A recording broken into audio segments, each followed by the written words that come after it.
Hi guys, welcome to my mini blog. ఈరోజు blog ఏంటంటే chicken curry preparation చూసేద్దాం. First stove వెలిగించుకొని pan పెట్టుకొని ప్యాన్ హీట్ అయినాక ఆయిల్ వేసుకున్న తర్వాత ఆయిల్ హీట్ అయినాక ఉల్లిగడ్డలు, కరివేపాకు, పచ్చిమిర్చి అయితే వేసుకొని అవి బాగా వేగిన తర్వాత అల్లం పేస్ట్ అయితే వేసుకొని అల్లం పేస్ట్ వేగిన తర్వాత టమాటాలు వేసుకొని బాగా కలితిప్పుకోండి. బాగా కొంచెం మగ్గిన తర్వాత కొంచెం ఉప్పు వేసుకున్న తర్వాత కల్లుప్పు వేసుకున్న తర్వాత కొంచెం కలిపండి. తర్వాత కారం, పసుపు, ధనియాల పొడి, చికెన్ మసాలా వేసుకొని ముందు కడిగి పెట్టిన చికెన్ అయితే వేసుకొని బాగా కలిపుకుందాం. అంతా టమాటాలు అన్నీ కలిపుకొని చికెన్ అంతా కలిపుకొని చేసుకుందాం. కలిపిన తర్వాత కారం ముందుగా చూపించిన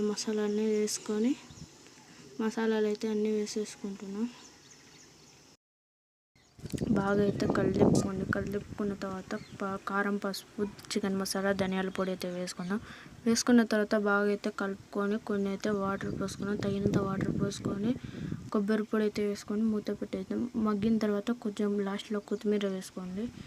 అలాగే నా వీడియోలు చూస్తున్నారు కానీ ఎవరైతే లైక్ చేసి సబ్స్క్రైబ్ చేసుకోండి ప్లీజ్ అండి, కామెంట్ చేయండి.